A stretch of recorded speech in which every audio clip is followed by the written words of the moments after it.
Well, hello there. We haven't done one of these for a while. It's good to be back, and we're in March, so we'll be discussing topics and discussing a movie. Stick around for that.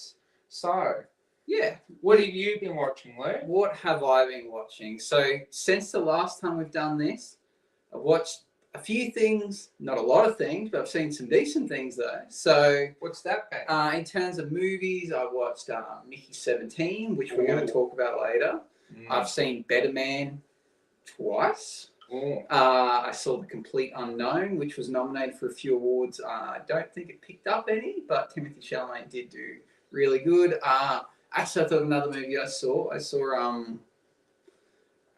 A Real Pain, which the Macaulay Culkin's brother won an award for that. So that was a really good movie. In terms of shows, Curb Your Enthusiasm, I'm working my way through it. I'm almost up to the last season.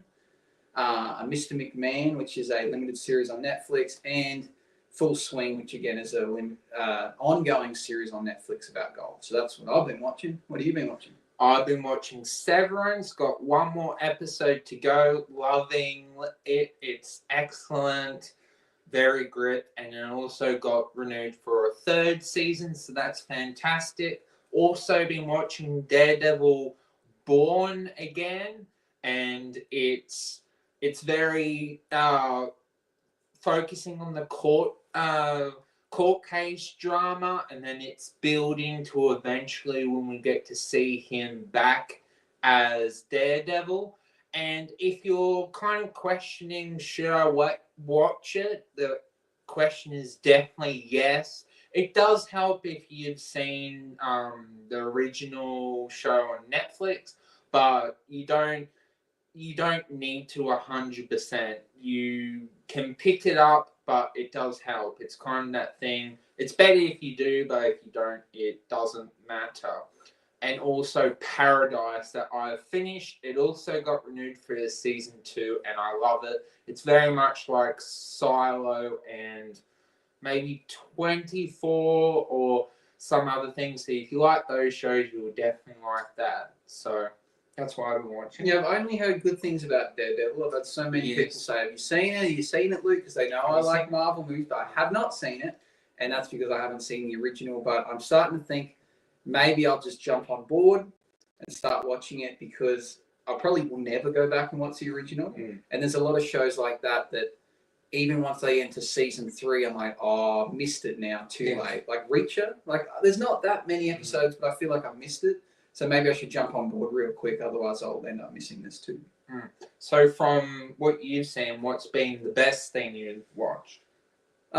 Mickey 17 was my favourite movie I've seen so far out of that lot, and even the best movie I've seen this year.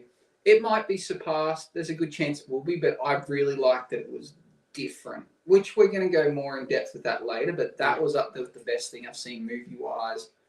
Better Man I also really liked too. I've seen that twice now. That's how much I liked it. Last year I watched 150 odd movies, and I didn't watch a single one twice, but I've already watched a movie twice this year, which is different. For you, was it better watching it the first time or second time? I think I liked it the second time because I was able to. Well, the first time I saw it, I missed the first 5 minutes of the movie too, so that helped watching it a second time. But I guess the experience of watching it with someone else that hadn't seen it, and like kind of, because we're watching at home, I could say, hey, this is coming up, or did you see what happened then? You could talk it through a bit more. But yeah, in saying that, is a biopic, so it is. It's about Robbie Williams' life story. So it's a bit different. Like the things that are coming up, they're not really secrets. They're just things you may not have known. But so that was cool watching it a second time. TV-wise, things that are new, I really enjoyed the Mr. McMahon series. Growing up, I did like wrestling. I haven't watched it in a long time. I feel like it's probably more for kids, but after watching this, it's more like, well, it's not. It's definitely not tailored for kids. Kids probably should never be watching it. It's not appropriate. But what's the concept of this show? So it's a documentary about Mr. McMahon, who owns the WWE. Okay. It originally started with them wanting to interview him and know about his life and the success. He's built this multi-billion-dollar thing, which is the World Wrestling it's not the Federation anymore, but WWE, used to be WWF. But whilst filming it over 2 years, he actually then got into a lot of trouble and lawsuits put against him for sexual harassment.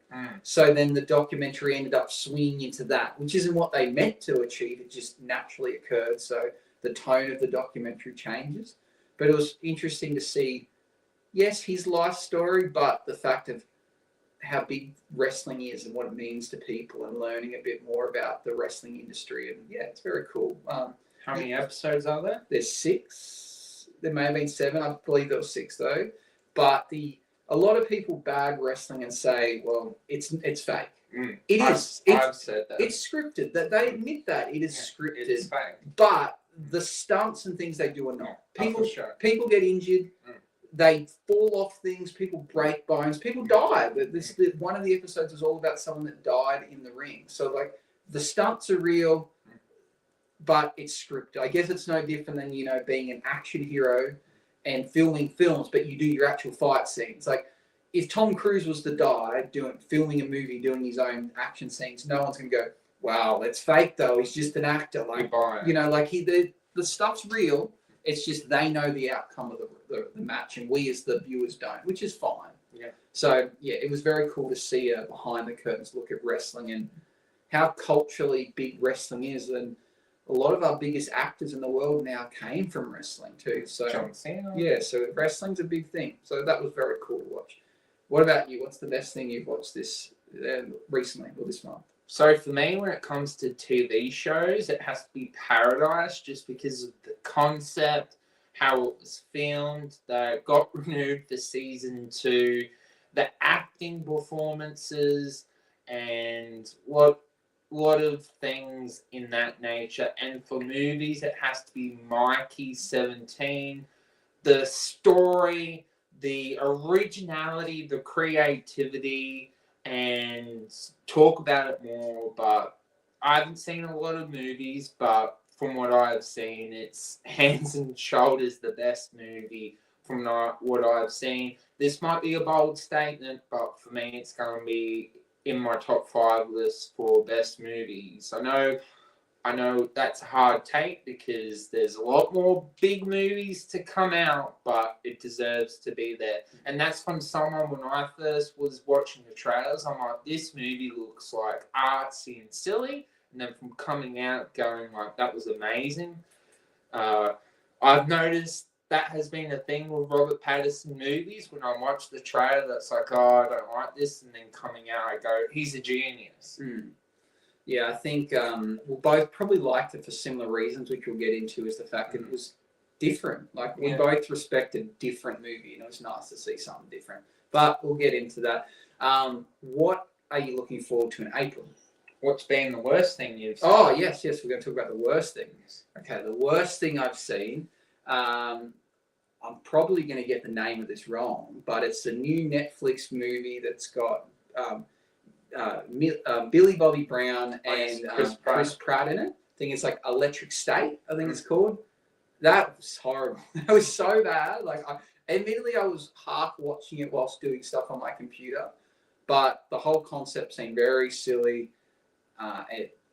It just, I get where they're going from, this whole idea about robots and kind of not trying to take over, but they're like, we're sick of doing jobs because you told us to. You built us to clean rubbish. We don't want to clean rubbish. And then, humans trying to control robots and creating this civil war. And, I'm probably describing the movie poorly, but that's what it deserves. Like, I just don't think the movie was very well crafted, and I wouldn't recommend anyone to watch it, which is disappointing because Chris Pratt's, whether you think he's a good actor or not, I enjoy the things he's in. Yeah. And Millie Bobby Brown, she's kind of an icon at the moment. She seems to be everywhere. People are really loving her now, getting older and becoming a woman. And, she's becoming almost she's not provocative, but she's becoming like a sexualized thing in pop culture. She's gone from this girl to now she's like a very attractive, 21-year-old female. So, she, and she talks about that a lot, saying that, she should be allowed to dress how she wants and be who she wants just because she was famous as a kid. She's not going to be a kid forever.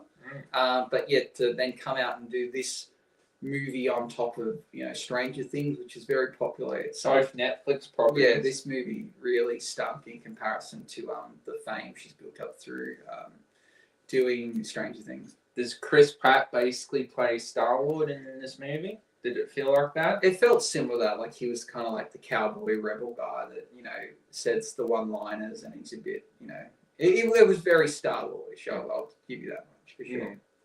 Okay, what's the worst thing you've seen? For me, unfortunately, because I really liked this TV show, it had very good start with season 1 and season 2. For me, it has to be season 3 of Reacher. For me, out of all the places. 1 second, this sort of happened when you film something live. People show up to the door. I think it's just a package. So Jacob, he'll come back and explain Reacher. I haven't seen it, but as I just said before, that it was something that I probably should have jumped on board, and I feel a little late. Now, hearing this, maybe I might change my mind about what I think about Jack Reacher.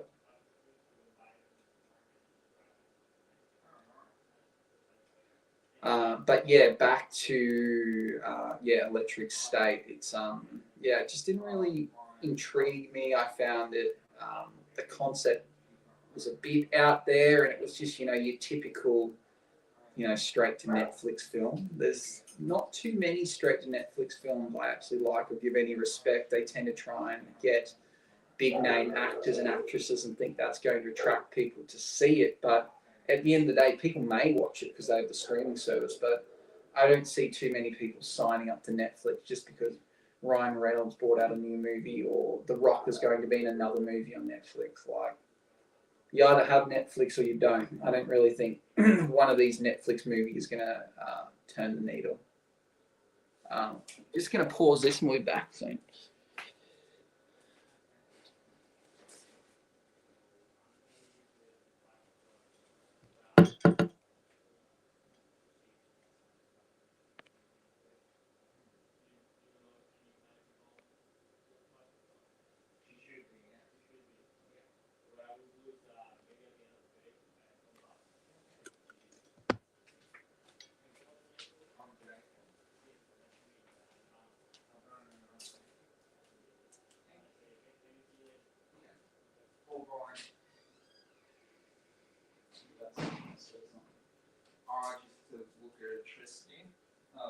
Try to make it cheaper.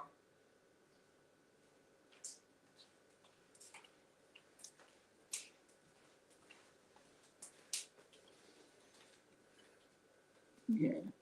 Is everything okay? Yeah, I just stopped the camera. Okay, we're back. Sorry about that. That was a door knocker. So before you get back to what you're saying about Reacher, I do apologise. I did see the comment there from Matt. We're recording on the iPad today, so we can't see the comments. It's facing the other way. He asked whether we are going to watch the Disney live action of Snow White. I mentioned just before off screen to Jacob that I forgot that it was coming out, but I will see it. Whether I'm going to wait till it comes to Disney Plus or go see it to the movies, I'm not sure. But I will watch it, mainly because my wife is a big fan of Disney princesses, and I see most of these types of movies, so I will watch it at some point. So yeah. Thank you for the question. Maybe, but it's not high on the list of priorities of movies. There's the next topic. They're more the priority of what I think will be more the echelon of what to see. But if you have any other comments, be definitely more than happy to. It's definitely snuck up on us, that movie. I feel like it was talked about for a long time. I hadn't heard anything about it in years, and then now it's suddenly upon us. Yeah. Disney's either done a really bad job of advertising it, or I'm just oblivious. Yeah. So back to what you're saying about Jack Reacher season 3. Yes. So unfortunately, I do not like season 3. Out of all the books that they had content to tell about, like I was really hyped for season 3. They could have gone anywhere. Instead, they decided to tell us about a rich family working for an unknown person, and then this they're either DA or TF or whichever law enforcement organization they are under has Reacher be like a mole to get them, but there's a female in trouble. What to me is like, what? Why should I care about it? Because they had no, background information. And then the stuff that Reacher does, like without anyone noticing, is to me the details, man. It's very unrealistic. Like there's one time when they're like, "Oh, you need to get change," and he's like, "Oh, I'll be right back." And no one notices they went and got a gun somewhere. So he's like, and there's no cameras. That's very bad.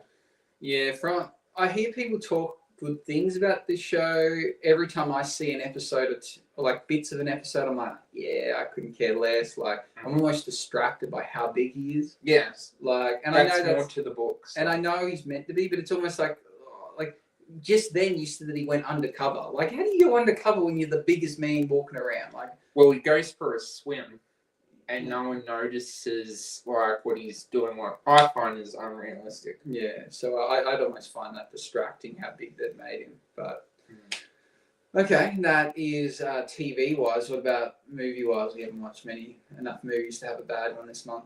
Oh, for me, I'm going to have to be brutally honest and go Captain America Brave New World. For me, it's the main thing that would have been awesome. They gave away in the trailer, and then right at the beginning, they gave away who the villain was. So it's like, for the first 20 to 30 minutes, I was like really enjoying it. It was espionage. It was like really awesome, and then I realized they're basically repeating Captain America, the Winter Soldier, but just for the Falcon, and it just didn't work. In that movie, there's suspense. In this movie, there's nothing. So for me, very disappointing. I don't see how other people thought it was better than Mikey, but at least Daredevil's out, and we can appreciate that. I think I would have rather seen Captain America as a show. I think you could have season 2. I think they could have done as a show. They could have left little cliffhangers each, because they were kind of set up trying to like, well, what's his next plan? What are they? The leader, yeah, like the villain, where that could have worked perfectly. With, next episode, wait to find out what happens next. So I think they missed it there going the movie. But I also think that they kind of know that people are off their shows. So if they want something to be watched, they need to put it in cinemas, because a lot of people skip the shows now, which is part of this whole Marvel fatigue thing. Do you prefer the movies from Marvel or the shows? Historically, their movies are better than their shows. There's no doubt about that. But I think that their best products are probably a show. Like, I know that sounds weird. I think the movies overall are better than the shows, but then I think of shows like WandaVision, I think are better than most of the movies. Yeah.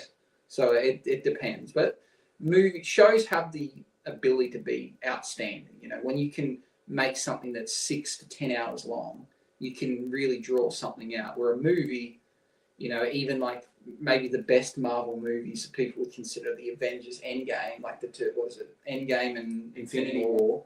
Still, that's 2 movies. Like, if you want to make something good, it needs to be long. Yeah.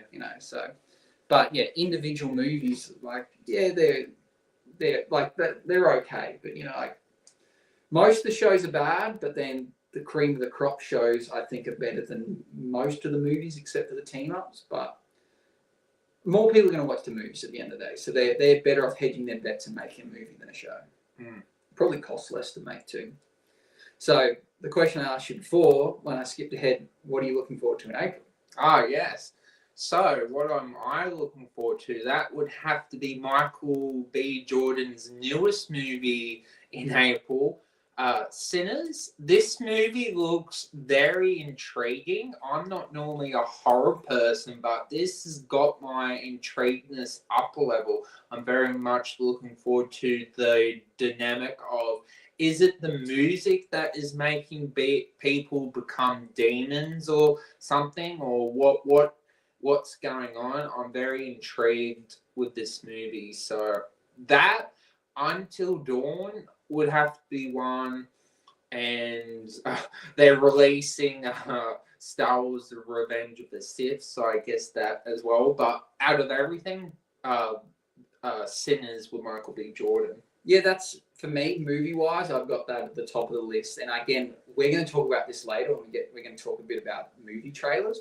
But this is a movie trailer where they haven't given away they haven't spoiled what it could be. Yeah. So for you and I, we're excited about that because we go in there going, what could happen? Yeah. But other people might be like, well, I don't want to see this movie. I don't know what it's about. Yeah. So it's hit and miss, and we'll talk about that later. But I'm excited about it because of that. It could be anything. I admit, and we talked about it when we did the trailer reaction, this could be big hit and miss. This could be the worst or the best movie we see all year. But we're going in there excited because it could be either way. Where, there's some movies where you know what you're going to get. And that, to me, doesn't excite me as much as a movie that sits on the fence because they've kept it a kind of a secret with the trailer. So The Sinners, to me, TV shows The Last of Us Season 2, without a doubt. Really looking forward to this. Love the movie. Love the games. Love the TV show. And the casting, Pedro Pascal is, A1. He's in everything at the moment. He's in absolutely everything. You can't not see Pedro Pascal. I don't dislike the actress they got to play Ellie. Would have there been someone that I think visually in my head looked a bit more like Ellie? Yes, but she does pretty well. So, but Pedro Pascal nails it without a doubt. He is Joel for me. Yeah. So looking forward to that. TV wise, you looking forward to Last of Us, or is there something else as well? Last of Us and Star Wars Endor. Yes. So I didn't finish Star Wars Endor, but I did really like it. Maybe I should catch up. I think I had an episode or two left. You loved it, and obviously now looking forward to season 2. Yes. One of the things we want to talk about, actually, we'll get to that last. Why don't we go with the movie trailer thing whilst it's fresh in our mind? I bring this up all the time, and we have these discussions on and off, and I talk with other people about this. The idea that trailers, do they give away too much? Yeah. Should they give away that much? And, what's the purpose of them? Ultimately, the point of a trailer is to try and convince people to go see the movie. Yeah. What's the best tactic? Do they show us everything? So then we go, well, we know what this movie's about. I know what I'm in for. I'm not going to be disappointed. Or do they keep a bit, hidden? So then you go in there with that chance of, oh, this could be good, this could be bad. Or does the average person that go, I don't know, they look at the Sinners trailer and go, I have no idea what that's about. I'll give it a miss. Where, you watch Captain America, you go, I know everything that's going to happen in this movie almost. To the point of the biggest reveal of the whole movie is in the trailer. It's like, well, do people go, oh, cool, at least I know what it's going to be about now? Where do you sit on the fence? Or do you sit on the fence? What would you rather? I guess it depends what sort of movie it is, but generally I think the rule of thumb is I think less is better, because if you give too much information, you've spoiled it, and also there's no suspense for the movie. Because I always talk about that, Flight Risk, for example. The movie already gave away what the twist was with that movie. I think less is better, but the movie's then got to deliver. You can't just be mysterious and then be crap. I know it's up to the personal preference whether a movie is good or bad, but some examples I can think of is I saw the TV Glow. That trailer is very ambiguous about what this movie's about. So I was like, okay, this could be really good. The movie was horrible. It was really about almost nothing. And then we go to another movie where, for instance, I lost track of a movie I recently saw that they didn't give away too much. And Blink Twice. Yeah. That was when you're watching the trailer, you kind of knew what it could be about, but you didn't quite know. But in the end, the big reveal was not given away in any way, and it was satisfying. So, I'm asking a bit too much, saying don't give it away, but make sure it's good when you do. But I think if a movie, I would rather less is better. Definitely don't give away the spoilers. No.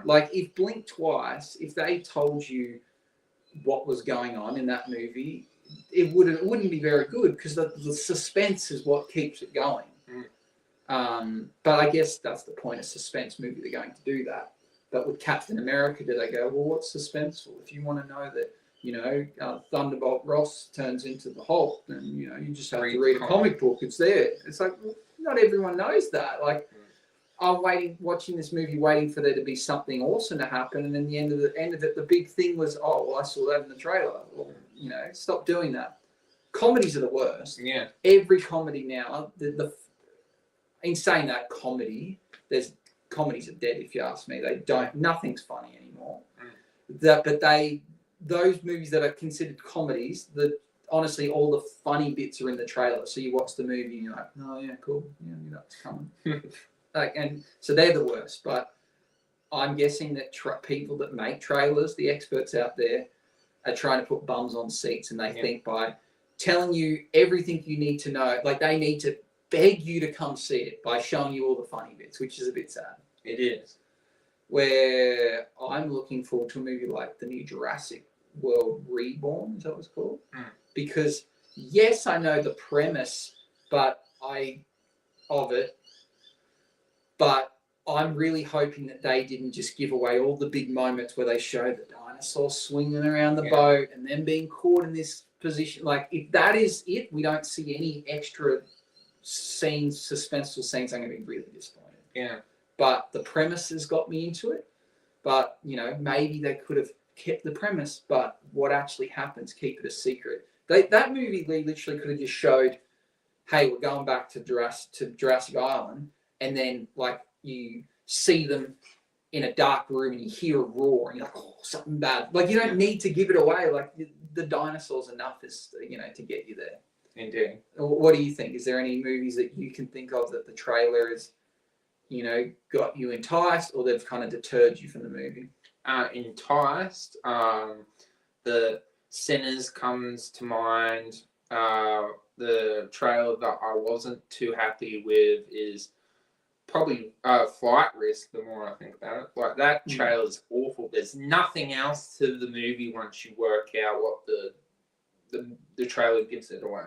Yeah, because I guess, like, they could have in that movie sold it and saying, hey, the point of this movie is she is trying to get, this future, well, not future, because like a, what do you call, like a...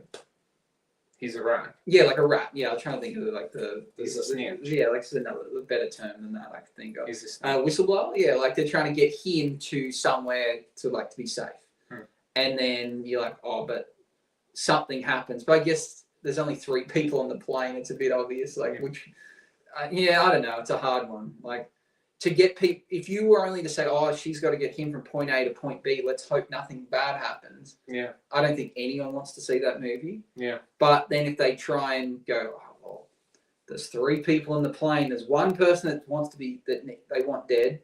There's the person driving the plane, and then there's someone else. Yeah. It's like, well, like, which one's it going to be? Yeah. So I don't know. I think that's a very hard movie to actually make a trailer for. Yeah. But I think back to some of my favorite trailers in recent years have been movies where it's just been so minimal. It's like, what could this be about? And you're like, I need to watch it to find out. As you said, Mickey 17, it gave us the concept, but I didn't know all the backstory about the, trying to go to another planet, the whole Mark Ruffalo's character, all that was hidden, which was what made the movie cool. I'm just going there going, this is about a movie about a guy that just keeps coming back to life. Like, they don't even tell you how. They're just like, he dies, he comes back, and at some point there's 2 of him. So it's that was a really well done trailer. It was. Anything else you want to add to trailers before we move on to our next topic? I think the problem with trailers now is that they definitely try to show the best parts, and generally when you watch the movie, that's the best part of the movie, so you kind of know what to expect. Yeah, I just don't like that. I think it's really silly. Like, but maybe that's what they think they need to do to attract people. Like, the movies, like, there's no doubt that less people go to the movies now than ever, COVID was a big factor. I guess people started to move from those that were on the fence about streaming, kind of jump straight over. They're like, "Yep, I'm all in now because there's no option to go to the movies." I guess the cost of living, people probably go, "Well, cinemas are too expensive now. Let's go to streaming." So, I guess to try and get someone to want to come spend their money to come see one movie and they only get to see it once, where you pay for streaming, you could watch it even if you subscribe for 1 month, you could watch it 24/7. For that month, they think that they need to beg you by showing you the best part of the movie. Stand out. Where I think back in the day, like, not to sound old, but movies were just something people did to kill time sometimes because they were quite cheap. They're like, "Oh, I got nothing on today." Or, "Why don't we just go see a movie?" "Oh, what's on?" "Well, it doesn't matter. We'll just get there and find out." Like, that just isn't that common anymore. No. So, yeah, they've got to sell it that way. Shall we see if there's any comment? Yeah, I'll have a quick look Yeah. if someone has commented. Yeah. We've got one more comment. Matt said, "Have you guys been watching Daredevil again?" Which we talked about. And he said, "Are we going to watch the Minecraft movie?" Personally, I think that movie very much looks like they've gotten Jason Momoa and Jack Black, and it looks like Jumanji, and they haven't been faithful to the Minecraft license. And I question, out of every video game, why did they need to make Minecraft? It's like when they made the Borderlands movie, and it's like, so to keep it sweet and short, no, I won't be watching it. I'll go watch it. Admittedly, I've not played Minecraft, so I don't know much about it. So I'm going in there pretty open-minded. Do I think the movie will be good? Probably not. No. I think it will do well at the box office, though. Minecraft is crazy popular amongst kids. It is. So as long as they make it appropriate for kids, parents are going to take them. They're going to say, "Oh, you like Minecraft? I'll take you." A group of teenagers are going to go see it. So I think it's going to get a lot of people go see it. Whether it'll be good or they'll see it a second time, or whether they'll tell their friends, is another story. But I think Minecraft's a money-making machine. It'll probably be good. I'm hoping they learnt from Borderlands and they'll actually make this funny. Because Borderlands, I went to see it going, well, I don't play the game, but I reckon this is going to be funny. And it was not. Not in any way. There's nothing positive about that. Where I compare it to Dungeons and Dragons, yes, a lot of D&D fans don't like it. I haven't played D&D, so I went there going, I'm pretty open-minded. And the movie was enjoyable. So I'm hoping this is going to be the same, even if you're not a fan of Minecraft. I'll get a few laughs out of it. Maybe we'll get classic Jack Black back. Yes. And to answer your Daredevil Born Again question, yes, and I would highly recommend it. It depends what you like about Daredevil shows, but it's definitely highly recommendable. Go out and watch it. Another thing we're going to talk about, as you mentioned before, about you're looking forward to seeing, was it Revenge of the Sith coming back into cinemas? 20 years. So what do you think about this idea of re-releasing movies just because, it's been 20 years or for whatever reason? Like, not necessarily you're against it, but what are your thoughts about it?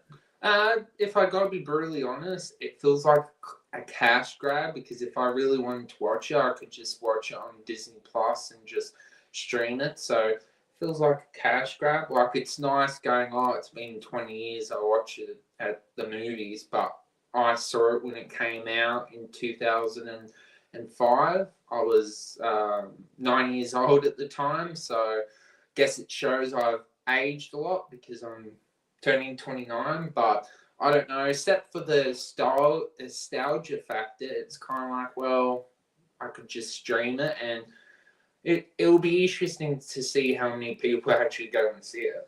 Yeah, I guess my thought is, do re-releases make any money? Do people go see them? I know there's certain movies that they put on regularly or every year and it gets a cult following. Like, I know the Rocky Horror Picture Show, people go to that, they dress up, they have people reenact it in front of the stage.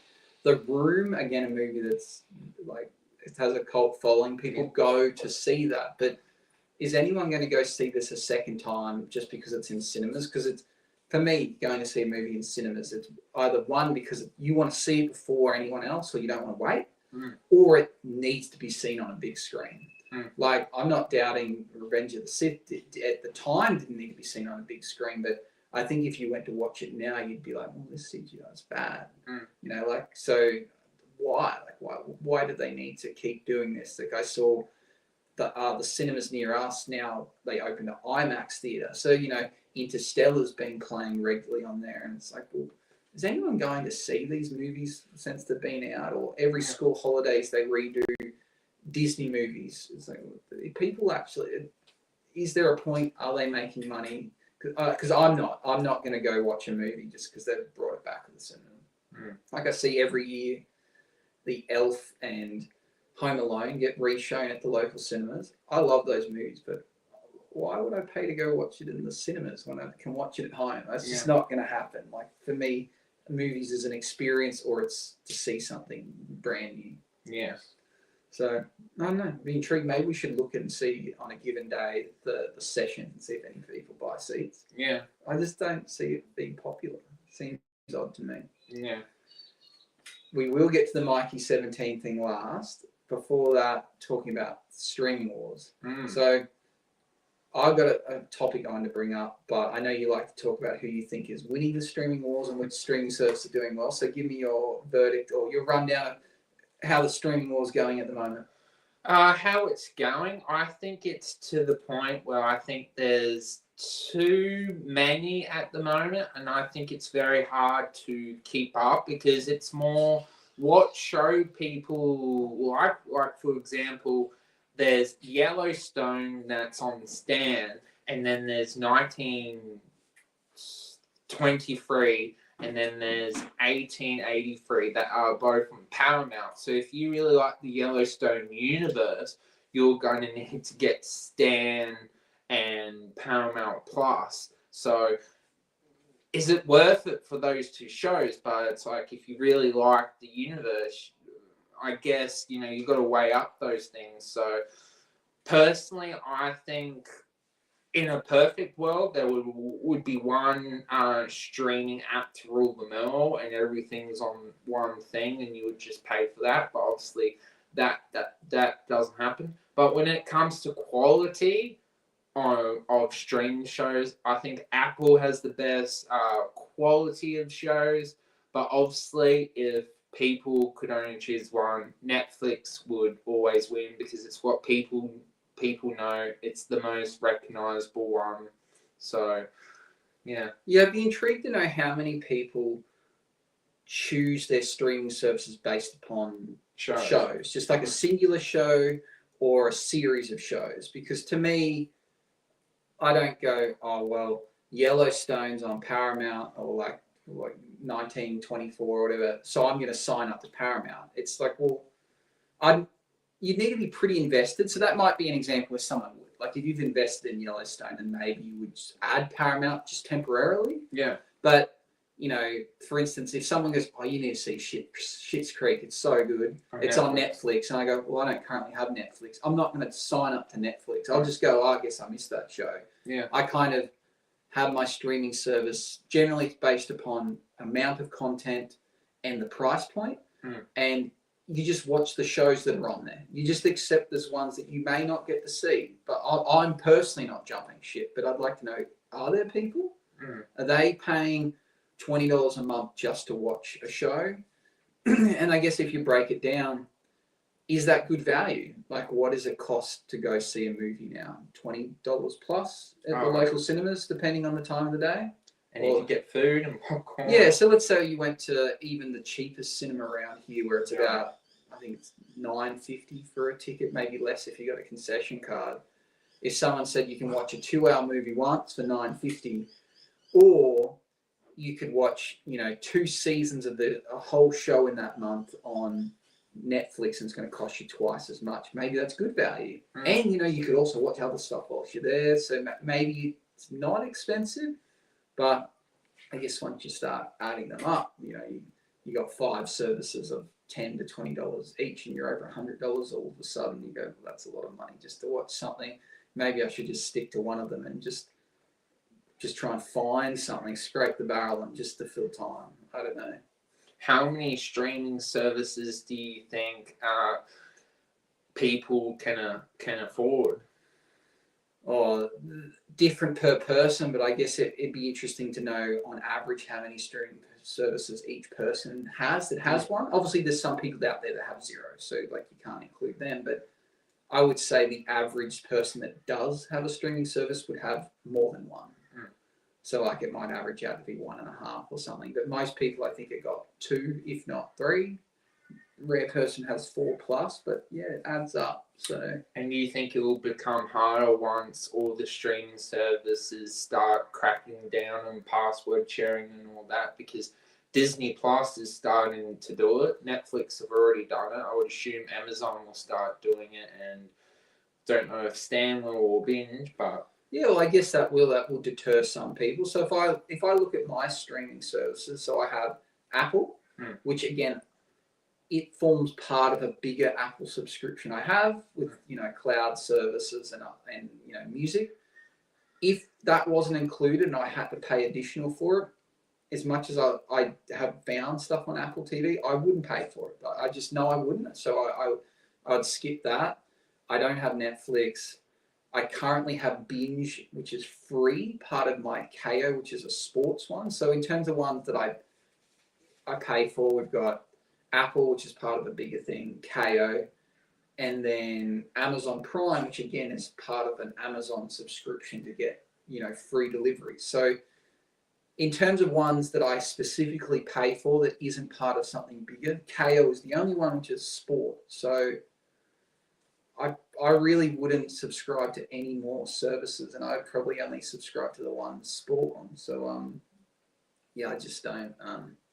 Yeah, I would cut it back if I had to pay for them. I don't think I would actually pay for any, or I guess I would pick one. So if Apple was no longer included and Amazon was not part of my Amazon packaging subscription, I would probably just pay for one. And as you said, people go to Netflix because it's the big name. So if I only had to pay for, if I needed something to watch and I was only willing to pay for one service, I would go Netflix. So what would you? And it's not even because it's my favorite. It's just because it's the household name and it has the most.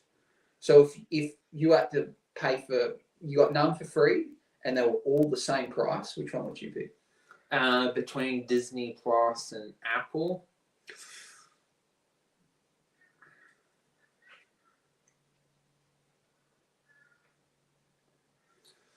Unfortunately, I would probably say Disney Plus because it has more content, even though I think Apple has better stuff, but sometimes you got to think like Apple might have better shows, but Disney Plus has more on that you can watch. Yeah, and I guess that's one of those, that kind of leads into the thing I wanted to talk about was, are these streaming services, is their competition hurting them? Because you go, well, Apple, how many people out there are actually actively paying for Apple? They're like people that don't have Apple devices. Is there Android people out there that go, oh yeah, I pay for my Apple subscription because I just love Apple TV. I don't like Apple products, don't own any, but I like Apple shows. Like, be very few people that do that. People sign up to other ones for different reasons. Someone might sign up to Binge in Australia because at the moment they're basically throwing it away. They're giving it for $4.99. I'm getting it for free because I pay for KO. So people might be signing up for that because it's cheap.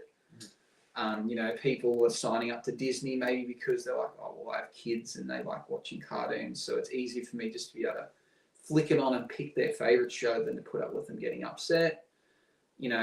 So that's where I pose the question: if you remove the barrier of price, let's say you can have one for free, and you can only choose one. But once you pick that one, you can't watch any of the others. Where would people go?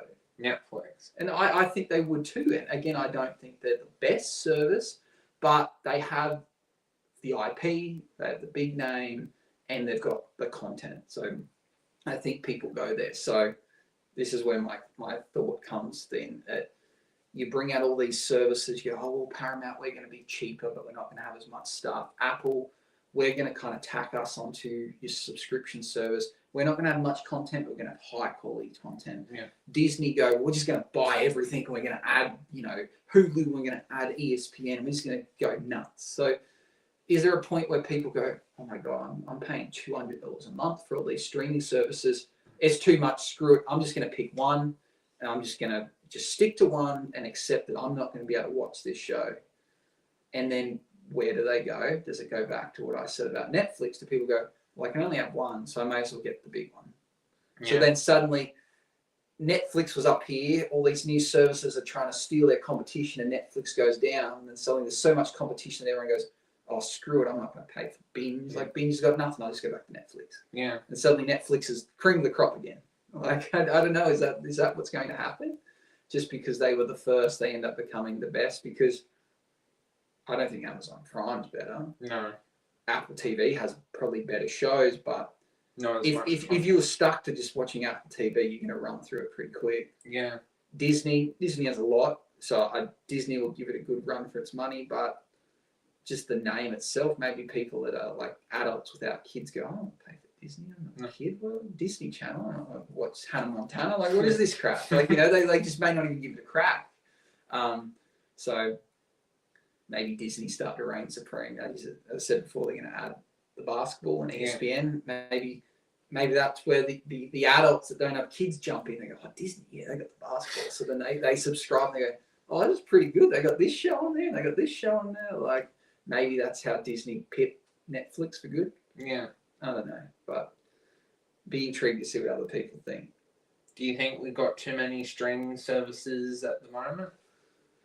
Well, that's the thing. Variety is always good, but we're at the point where there's like too much stuff, too many streaming services now. I guess we're never going to stop that. It's like saying, like, is there too many fast food restaurants? They're never going to stop popping up. There's going to be new ones. It's up to you to decide which one you think is your favorite. So is there too many for me willing to spend money on? Yes, I'm not going to spend money on all of them. Is there too many in terms of they should be less? Nah, variety is good. Would I like there just to be one subscription that you pay and you get everything? That'd be great. Like, if they all just won, that'd be perfect. But look what happens when you have a monopoly. Then they can charge what they want. Yeah. So the other streaming services inevitably made Netflix go, oh crap, we're losing customers. We better keep our prices low. But then eventually I think Netflix starts to work out. People are only going to Paramount Plus to watch seasons of Yellowstone, and now they're coming back to us. They go, well, let's not discount our price because they're going to come back. Let's just keep it at the same. It's very similar to what's going on here with our shopping centres, Coles and Woolworths. They don't even bother competing with prices because they're like, yeah, you'll go to Aldi, but you'll come back because, everyone lives close to a Woolworths or a Coles. So that's what would happen with if we started to remove competition in the streaming world. But their competition will inevitably put themselves out of business. The ones at the bottom, no one will subscribe to anymore. And who would you consider to be like the bottom tier?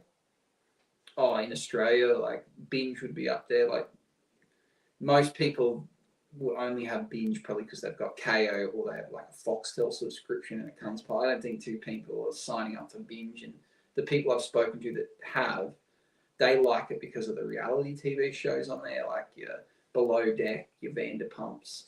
But those are also on. There's like another streaming service that just shows reality TV, so which is cheaper, so they could just go to that. So they're Binge would be at the bottom. Netflix, I guess, would reign supreme. To maybe KO, but again, KO is sport. Sport's a different world altogether. That KO might have more subscribers than Netflix in Australia because it's the most affordable way to watch sport. But who knows? Who do you consider at the bottom in your opinion? Maybe Peacock. Well, yeah, I guess, but we don't in Australia. Like we can't even get Peacock. Peacock is Binge, so same answer, I guess. In Australia, maybe Stan, but I would probably say more people watch Stan than Binge. Stan does okay, I reckon, because it brings out Aussie content, which kind of keeps it going. But if they suddenly lowered their price and couldn't afford to make their own content, people aren't going to watch Bump for years and years to come and just keep rewatching it. Their only hope is that they keep bringing out new content, and it would need to be Australian content too, because I don't think Stan's going to appeal to anywhere else in the world. Yeah. Okay, so we talked about that heaps. tell me about Mikey 17. You want to run through a bit of a... Do you think anyone else? Okay, we'll check. Yeah. What's your favourite stream? Okay, we answered that question. Thank you for your questions, Matt. He asked what our favourite streaming service is. We've kind of answered it. Jacob went Apple. I'm going to go, ignoring sport, I'm going to go Disney as my favourite. So there we go. So Mikey 17, you want to describe the plot of Mikey 17 for us? The plot is basically that humanity want to do explorations into different planets. So Mikey, being the main character, has signed up to basically let scientists basically do science experiments so they can learn and do vaccines and do different things. So if when they go to this new planet, he's the first one to be down there because they can just regenerate him and revive him, and it's all good. So from there, he's the 17th revival, and then we find out something later on that there's number 18, and the plot kind of flows on from there. Yeah, which again, we talked about the trailer not giving away too much. The trailer implied that yes, he comes back. We didn't know why, but it's very clever in the sense that they've invented this reprinting machine that can, print out organs and make someone, which is possible. One day it could happen. They can upload someone's conscience. So the original Mikey 1, the real Mikey, long gone. Yeah. And every Mikey after that is a reprinted human being where they put his old memories in. So then he's not a fish out of water every time he gets reborn. Yeah. Everyone else knows that he's getting reborn. He even has an ongoing girlfriend that's like, oh yeah, you're back. Like, this is Mikey 17 and he's Mikey 18. So yeah, it's a cool idea which I haven't thought of as, if we were to explore to another planet, do we even know if we could breathe the air? Do we even know that, we could handle these viruses that are on there? Like, we got to get vaccinated to go from one country to another on our own planet. So imagine what it'd be like going from one planet to another planet. Yeah. No. So who stars in this film? Robert Pattinson, Mark Ruffalo, and the actor that plays Glenn in The Walking Dead, and a few others. Yeah, so we got him, and then there was, again, I don't know her name, but she was the main character in Blink Twice, and she plays, Robert Pattinson's girlfriend in this show, this movie. So yeah, a couple of big names. I didn't know Mark Ruffalo was in it. Yeah. The trailer I saw, you didn't see Mark Ruffalo, and I obviously didn't look up who was. I was actually, from the trailer, had this idea that maybe the movie might just be like a one-man show, that it was just going to be him. Like, I was like, maybe we might just see his journey on this, because you see him like fall down the crevice. And I was like, oh, maybe it'll just be him, that whole thing. So I didn't even bother to look at who else was in the film. So yeah, it was very cool. So what do you want to talk about, some discussion points about this film? You want to give it, mate, or do we give it a bit of a review and a score? Or where do you want to go with this? I guess we're a score and a review and then discussion point. Okay, so instead of being a full review and going through our usual criteria, let's tell me what did you like about this film? What I liked about it is the uniqueness. It made you think about, even though they were doing science experiments, is it right thing to do? It made the art style was very interesting. A lot of things very creative and original, and the acting was good as well, and a well-made movie as well. Yeah, I think I liked that it was different. It was kind of silly too. It had some parts in there you're like, they're poking fun at people. It was very much political too. It was kind of yes, the movie was attempted, or it's been in the workings for a while. Now it's being made. You can tell that it's loosely based upon what's going on in American politics. So I found it quite, funny, interesting, and the performances are really good. I really like what Robert Pattinson did in this film. As much as I love the Batman movie, and I think the Batman is better than this, I think he acted. I think he required serious acting in this, where the Batman, obviously I couldn't do it, but he only had to really be one person and just had to be dark and broody. This was like a different side of Robert Pattinson, so I quite liked that. So visually it was also really cool, and for a sci-fi movie, it wasn't too stupid. Like it was. Like I'm not saying sci-fi movies are stupid, but what loses me a bit is the space monsters and the different factions and tribes, and that's not my kind of thing. Where this didn't go there, which I quite liked. Yes, there was creatures in it, but it wasn't as. They were funny though. I really liked a lot of things about the creatures. So it was a cool film. Was there anything you didn't like about this film? What I didn't like, unfortunately, even though I liked Mark Ruffalo, his performance was, I think, very cheesy and very over the top. To the end of the movie, it's very out there and very bad. Yeah, I agree with that. I guess they wanted us to believe that he was on Earth. Messiah. Yeah, on Earth, people really looked up to him, like basically Donald Trump. They were like would die for this guy, but everything we saw about you, like he's a dickhead. Like he's like it would have made more sense if he was charismatic and people were like you could see what people looked after, and then you saw behind the curtains, you're like he's evil. But they were like, no, they didn't hide it at all. And you're like, why were people looking up to this guy? Yeah. Yeah, so that was probably, I agree, that was probably the one thing I disliked about it the most. They didn't even try and get us to like Mark Ruffalo's character and then kind of flip the switch. Actually, he's a bad dude. It was like, no, he sucks the whole time. Yeah.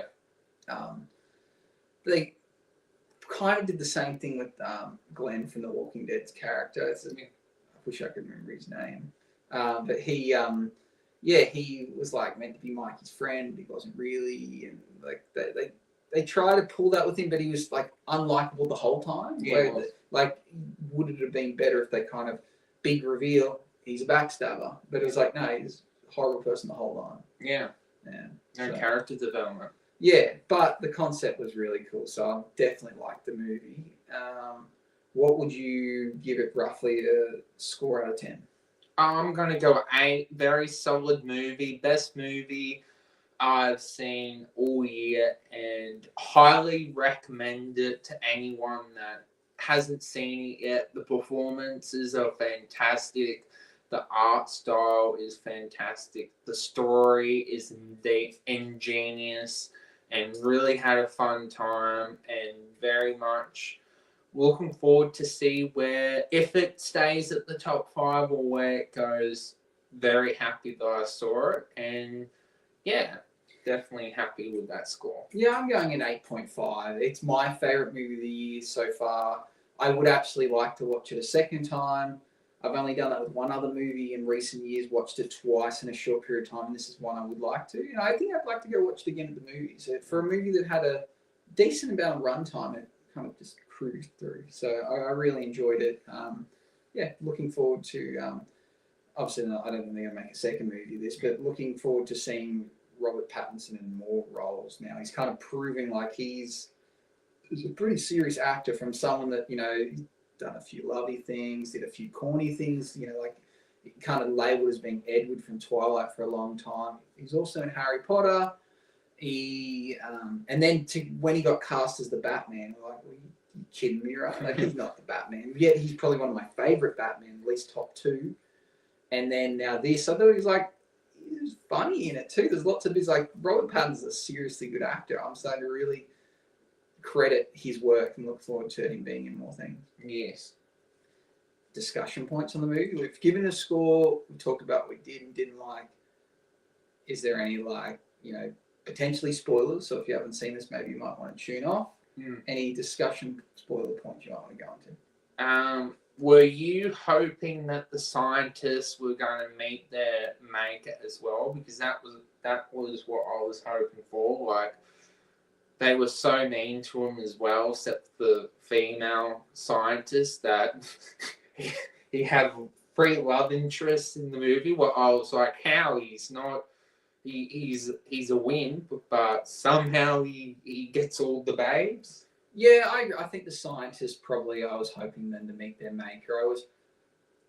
I also wasn't overly satisfied with how they killed off Mark Ruffalo. I really want to see him get eaten by that creature. Yeah. Like I want to see, and as well, it's like I was shocked that the things like they could see that these creatures were circling around, going nuts, and like were not happy what they were doing with the baby, and they're like, "It's all good, we'll take him on." Yeah. And I was like, "You kidding me, right? Like you seriously don't know? Like these guys." Yeah, I was very shocked by that. I thought like he wasn't scared whatsoever, and he's like driving out there in his little buggy. He's like, "These things are massive. Like you are not worried. I can't believe it." I also didn't understand how the nerve gas thing was going to work. He had it strapped to them, the Mickey, sorry, and they were going to blow him up. But he was out there. Like, wouldn't the nerve gas kill him, or was he immune to the nerve gas? Maybe that's the story. That was what I was going to ask you. So I had a discussion with someone else, and they said, "Oh, I can't believe they're doing all those tests on him only to find a cure for the nerve gas." And I was like, "Oh, okay, I didn't interpret it that way. I thought they were trying to work out if the nerve gas would kill people, and if it did, they'd use it." But thinking it back to it, maybe they did actually also create a nerve gas, but then also create a vaccine for it, because that would explain why they were not concerned the nerve gas would go off and Mark Ruffalo was out there, because obviously maybe he was vaccinated for the nerve gas. So kind of double back and answered my own question. Feel stupid for telling his person they're wrong. What are your thoughts? Do you think they were working out a vaccine for the nerve gas, or they're trying to create the nerve gas? I think a bit of both. Yeah, that makes sense now, because I was like, well, I guess if you're going to create this thing that can kill everything, you may as well make yourself immune to it if you're smart enough to create it. But yeah, a very, very solid film. Yeah. Any other questions or plot points you want to talk about? Did you think it was funny when he was invited to dinner and then the wife's like, "Don't shoot in there. Yeah. The carpet's there," and then Yeah, that was funny. I need to watch it again. Were they trying to kill him with that meat, or were they testing whether they were trying to test whether they could eat that meat, or like why did he get sick and everyone else was like, "Oh, cool"?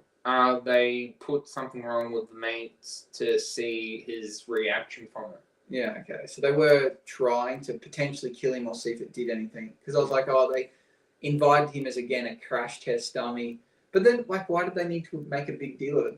That's his job. He signed up for it. They could be like, "Hey, can you eat this food and tell us if it's going to kill us or not?" Yeah. Instead, let's invite you to this dinner. And, like, it was the most disgusting looking piece of meat I've ever seen. Like, they didn't even cook it. Yeah, he was shoving it down. Yeah, he's, like, scoffing. I'm like, what is going on? Like, why? Why is it not cooked? It's very strange. But yeah, it was a funny scene. Her performance was good, but gee, she was unlikable. Yeah, I wish Toni Collette, that's her name. I've been thinking all week, like, I didn't look it up. I'm like, who's that actress? The Aussie one. And then it just came to me then. Yeah, she was very unlikable in that movie, which is her role. But I'll ask you this when we talk about it before. Do you think this movie's appropriate for kids? No, I was expecting a little bit to be sexualized, but it was very much more sexualized than what I was expecting. Basically, the first female that she sees, and I thought they were gonna play it, but basically they see each other and then they're off doing the deed. Yeah, and they got the little animated artwork. And I think it's kind of funny how that doubled back, that when he's like trying to say the baby, and he's like number 4, like sex move number 4, whatever it was, like 3. He's like trying to indicate that's like the baby, and I'm like, oh, okay, that's kind of a clever way to bring that back, but it wasn't expected. The reason why I asked Jacob that question was when I went to see it, there was an adult who brought a group of 5 or 6 little kids to see this movie, and I was kind of secondhand cringe watching it, because every time something sexual came on, I was like, oh, these kids, they shouldn't be watching this. Not to be a prude, but it's like they would have had questions that the adult couldn't answer. So it's like, why are you taking a kid there? So we can both agree it wasn't for kids. Yes. Whether or not it was too sexual, or whether it had swearing in it, or whether the fact it was about death and people dying, I don't think kids could understand the movie, let alone on top of all those things. So Did you like the twist that, you know, how the AIM creature's big mother boss made out that they could destroy the human head was actually a bluff? Yeah, it was pretty funny. I think it was funny that they gave a creature that couldn't speak. I know through the interpreter they could, but they made it funny. Like he's like, I explode head. Like, you know, like he's very blunt. It's funny. I thought they did a really cool job of adding that. And I like those creatures. It was fun. Mm. Would you like there to be a sequel or anything else in the universe? I don't think it could work. I think it would ruin it. I think if we were to see how they live there and what happens next, they're going to have to create a problem that needs to be solved. And it's like, what do they have, a war with another planet? Did they bring in another faction? Is there another set of creatures and they've got to help defend? It would guaranteed flop. So, like, I hope not. I think we just leave it there. It's all a mystery. We don't know what happens. I don't know if you felt the same. Did you assume that planet was cold all the time? Like when at the end, they showed it was spring and it was like the sun and then ice had melted. I was like, oh, it never clicked to me that this planet has seasons. I just assumed it was a frozen planet all the time. Do you think about that at all or notice it? I guess I just thought it was a winter planet. Yeah, that's what I thought. And then when it showed spring in the 6 months later. Yeah, I was like, oh, yeah, that's right. Because I was like, wouldn't it suck? They're moving this planet and it's just snow all the time. But, like, I also don't know how, like, I guess the thing is all these questions, like, we probably shouldn't need to know. Like, how are they going to build stuff? What's their houses going to look like? What are they going to eat? It's like, if you look into it too much, you go, this movie's not realistic. Let's just not go any further into it, I think. Why was it for you they didn't get a 9 or a 10? Oh, that's reserved for like very, very special movies. Like you know, like there's also that like X factor that even if it's my favorite movie, for something to get a 10, I think it also needs to be kind of universally loved and also stand the test of time. Like I don't think a movie gets a 10 the first time you see it. A movie gets a 10 when you've watched it 20 times and it's been 10 years and you still love it. Like it's hard to give something a 10 early because it's got to prove itself. Like I might watch this movie again and go, well, actually, I think it's about a 7. And then I watch it in a couple of years' time and I go, yeah, I don't know why I like that movie. Like I think something's to get a 10's got to stand the test of time. Yeah, that's true. Yeah. Should we see if there's any? Yeah. One more comment. There is. No, that was the last comment about the streaming service. Okay. Well, thank you for watching, everyone, and hope you enjoyed the live stream. And as always, you're awesome, and thanks, and stay awesome, and let the force be with you. Bye-bye. See ya.